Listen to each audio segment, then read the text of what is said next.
Guys, welcome back to my channel. ಹೇಗಿದ್ದೀರಾ ಎಲ್ಲರೂ? ನಾನು ತುಂಬ ಚೆನ್ನಾಗಿದ್ದೀನಿ. ಹೋಪ್ ನೀವು ತುಂಬ ಚೆನ್ನಾಗಿದ್ದೀರಾ ಅಂದ್ಕೊಂಡು ಇವತ್ತಿನ ವಿಡಿಯೋ ಸ್ಟಾರ್ಟ್ ಮಾಡೋಣ. ಇವತ್ತಿನ ವಿಡಿಯೋದಲ್ಲಿ ಏನಂತ ಹೇಳಿದ್ರೆ, ಓವ್ಯುಲೇಷನ್ ಅಂತ ಹೇಳಿದ್ರೆ ಏನು, ಓವ್ಯುಲೇಷನ್ ಬಗ್ಗೆ ನಿಮ್ಗೇನಾದರೂ ಗೊತ್ತಿದ್ದರೆ ಸ್ವಲ್ಪ ಹೇಳಿ ಅಂತ ಹೇಳಿ ನಮ್ಮ ಸಬ್ಸ್ಕ್ರೈಬರ್ ಒಬ್ಬರು ಕಮೆಂಟಲ್ಲಿ ಮಾಡಿದ್ರು. ಆಮೇಲೆ ನಾನು ಕೂಡ ಈ ಟಾಪಿಕ್ ಬಗ್ಗೆ ಮಾತಾಡಬೇಕು, ನಿಮ್ಮ ಜೊತೆ ಶೇರ್ ಮಾಡ್ಕೋಬೇಕು ಅಂತಲೇ ಇದ್ದೆ. ಓವ್ಯುಲೇಷನ್ ಅಂದರೆ ಏನು, ಯಾವ ಪೀರಿಯಡಲ್ಲಿ ಓವ್ಯುಲೇಷನ್ ಆಗುತ್ತೆ ಅಂತ ಹೇಳಿ ನಾನು ಇವತ್ತಿನ ವಿಡಿಯೋದಲ್ಲಿ ತಿಳಿಸ್ಕೊಡ್ತೀನಿ. ಮೊದಲಿಗೆ ಓವ್ಯುಲೇಷನ್ ಅಂದರೆ ಏನು ಅಂತ ಹೇಳಿ ನೋಡೋಣ. ಓವ್ಯುಲೇಷನ್ ಅಂತ ಹೇಳಿದ್ರೆ ಪ್ರತಿ ಮಹಿಳೆಯಲ್ಲಿ ಮಂತ್ಲಿ ಸೈಕಲ್ ಪೀರಿಯಡ್ ಅನ್ನೋದಾಗುತ್ತೆ. ಆವಾಗ ಓವರಿಯಿಂದ ಅಂಡಾಶಯದಿಂದ ಒಂದು ಅಂಡಾಣು ಉತ್ಪತ್ತಿ ಆಗುತ್ತೆ. ಈ ಪ್ರಕ್ರಿಯೆಯನ್ನೇ ನಾವು ಓವ್ಯುಲೇಷನ್ ಅಂತ ಕರಿತೀವಿ. ಅಂತಂದರೆ ಒಂದು ಎಗ್ ಅನ್ನೋದು ಪ್ರತಿ ತಿಂಗಳಲ್ಲಿ ಕೂಡ ಮಹಿಳೆಯರಲ್ಲಿ ಒಂದು ಎಗ್ ಅನ್ನೋದು ಉತ್ಪತ್ತಿ ಆಗುತ್ತೆ. ಈ ಪ್ರಕ್ರಿಯೆಯನ್ನೇ ನಾವು ಓವ್ಯುಲೇಷನ್ ಅಂತ ಕರಿತೀವಿ. ಈ ಎಗ್ ಅನ್ನೋದು ಫೆಲೋಪಿಯನ್ ಟ್ಯೂಬ್ಸ್ ಅಲ್ಲಿ ಹೋದಾಗ ಸ್ಪೋಮ್ ಏನಾದರೂ ಬಂದು ಎರಡೂ ಕೂಡ ಸೇರಿದ್ರೆ ಆವಾಗ ಗರ್ಭ ಅನ್ನೋದು ಬರುತ್ತೆ. ಇದು ಓವ್ಯುಲೇಷನ್ ಅಂತ ಹೇಳಿದ್ರೆ ಇದನ್ನೇ ಓವ್ಯುಲೇಷನ್ ಅಂತ ಕರಿತೀವಿ. ಇನ್ನು ಓವ್ಯುಲೇಷನ್ ಯಾವಾಗ ಆಗುತ್ತೆ ಅಂತ ಹೇಳಿ ಕೇಳ್ತಾರೆ.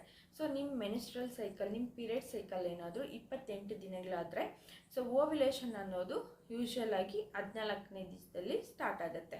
ಇನ್ನು ಕೆಲವ್ರಿಗೆ ಏನಪ್ಪ ಅಂತ ಹೇಳಿದ್ರೆ ಮುಟ್ಟಿನ ದಿನ ಅಂತ ಹೇಳೋದು 21 ದಿನದಿಂದ 35 ದಿನಗಳವರೆಗೂ ಇರುತ್ತೆ. ಇವ್ರಿಗೆ ಯಾವಾಗ ಅಂಡಾಣುತ್ಪತ್ತಿ ಆಗುತ್ತೆ ಅಂತ ಹೇಳಿದ್ರೆ, ಇವಾಗ ಸಪೋಸ್ ನಿಮ್ಮದು 21ರಿಂದ 35 ದಿನ ಸೈಕಲ್ ಅಂತ ಅಂದ್ಕೊಳ್ಳಿ. ನೆಕ್ಸ್ಟ್ ಆ ಪೀರಿಯಡ್ ಬರೋದು ಇನ್ನೂ 14 ದಿವಸ ಬಾಕಿ ಇರುತ್ತಲ್ವ. ಆವಾಗಿಂದ ನಿಮಗೆ ಅಂಡಾಣು ಉತ್ಪತ್ತಿ ಅನ್ನೋದು ಸ್ಟಾರ್ಟ್ ಆಗುತ್ತೆ. ಓವ್ಯುಲೇಷನ್ ಅನ್ನೋದು ನಿಮಗೆ ಆವಾಗ ಸ್ಟಾರ್ಟ್ ಆಗುತ್ತೆ. ಇನ್ನು ಕೆಲವರು ಯಾವಾಗ ಸೇರಬೇಕು ಅಂತ ಹೇಳಿ, ಯಾವಾಗ ಇಂಟರ್ಕೋರ್ಸ್ ಮಾಡಿದ್ರೆ ತುಂಬ ಬೇಗ ಪ್ರೆಗ್ನೆಂಟ್ ಆಗ್ತಾರೆ ಅಂತ ಹೇಳಿ ಕೇಳ್ತಾ ಇರ್ತಾರೆ. ಆ್ಯಕ್ಚುಲಿ ಫರ್ಟಿಲಿಟಿ ವಿಂಡೋ, ಫಲವತ್ತತೆ ಅನ್ನೋದು ಯಾವಾಗಿಂದ ಬರುತ್ತೆ ಅಂತ ಹೇಳಿದ್ರೆ, ಒಂದು ಹ್ಯೂಮನ್ ಬಾಡಿಯಲ್ಲಿ ಎಗ್ ಅದು ರಿಲೀಸ್ ಆಯಿತು ಅಂತ ಹೇಳಿದಾಗ ಅದು 12ರಿಂದ 24 ಗಂಟೆ ಕಾಲನೇ ಜೀವಂತವಾಗಿರುತ್ತೆ. ಅದೇ ಸ್ಪರ್ಮ್ ಆದರೆ 3ರಿಂದ 5 ದಿನಗಳವರೆಗೂ ಕೂಡ ಜೀವಂತವಾಗಿರುತ್ತೆ. ಇದು ಟೈಮ್ ಪೀರಿಯಡ್ ಅನ್ನೋದು 12 to 24 ಅವರ್ಸ್ ಅಷ್ಟೇ ಇರುತ್ತೆ. ಸ್ಪರ್ಮ್ದು 3 to 5 ಡೇಸ್ವರೆಗೂ ಇರುತ್ತೆ. ಹಾಗಾಗಿ ನೀವು ಇನ್ನೇನು ನಿಮ್ಮದು ಓವ್ಯುಲೇಷನ್ ಆಯಿತು ಅನ್ನೋ ಟೈಮಲ್ಲಿ ನೀವು ಇಂಟರ್ಕೋರ್ಸ್ ಅನ್ನೋದು ಸ್ಟಾರ್ಟ್ ಮಾಡ್ಕೋಬಹುದು. ತುಂಬ ಜನಕ್ಕೆ ಏನು ಕ್ವಶನ್ಸ್, ಏನು ಕನ್ಫ್ಯೂಷನ್ಸ್ ಅಂತಂದರೆ, ಡೈಲಿ ಇಂಟರ್ಕೋರ್ಸ್ ಮಾಡಬೇಕಾ ಅಂತ ಹೇಳಿ ಕ್ವಶನ್ಸ್ ಕೇಳ್ತಾ ಇರ್ತಾರೆ. ನನಗೂ ಕೂಡ ಒಬ್ಬರು ಕಮೆಂಟಲ್ಲಿ ಹಾಕಿದರು ನಾನೊಂದು ವಿಡಿಯೋ ಪೋಸ್ಟ್ ಮಾಡಿದಾಗ. ಯೂಶ್ವಲಿ ಹೇಳಬೇಕಂದ್ರೆ ಡೈಲಿ ಏನು ಇಂಟರ್ಕೋರ್ಸ್ ಮಾಡೋ ಅವಶ್ಯಕತೆ ಇಲ್ಲ. ಏಕೆಂತಂದರೆ ಎಗ್ಗದು ಟೈಮ್ ಪೀರಿಯಡ್ ಬಂದು 12 to 24 ಅವರ್ಸ್ ಇರುತ್ತೆ. ಅದೇ ಸ್ಪರ್ಮ್ದು ಬಂದು 2 to 5 ಡೇಸ್ವರೆಗೂ ಇರುತ್ತೆ. ಹಾಗಾಗಿ ನೀವು ಡೈಲಿ ಇಂಟರ್ಕೋರ್ಸ್ ಮಾಡೋ ಅವಶ್ಯಕತೆ ಇಲ್ಲ.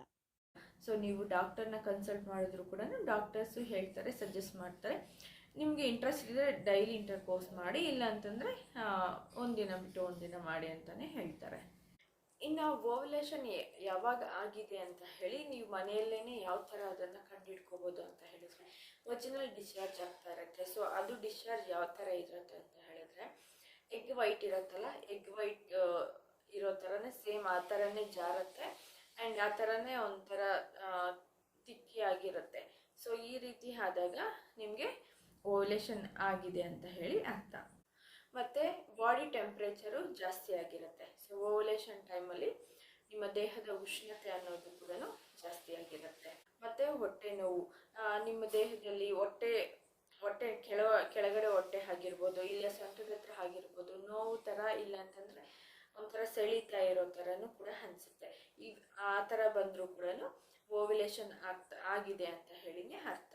ಇನ್ನು ಕೆಲವ್ರಿಗೆ ಹೇಗೆ ಅನ್ಸುತ್ತೆ ಅಂತ ಹೇಳಿದ್ರೆ, ಬ್ರೆಸ್ಟಲ್ಲಿ ಪೇನ್ ಕೂಡ ಬರುತ್ತೆ, ಮತ್ತು ಕೆಲವೊಂದು ಸ್ಮೆಲ್ ಕೂಡ ಹಿಡಿಸಲ್ಲ. ಈ ರೀತಿ ಕೂಡ ಆಗುತ್ತೆ.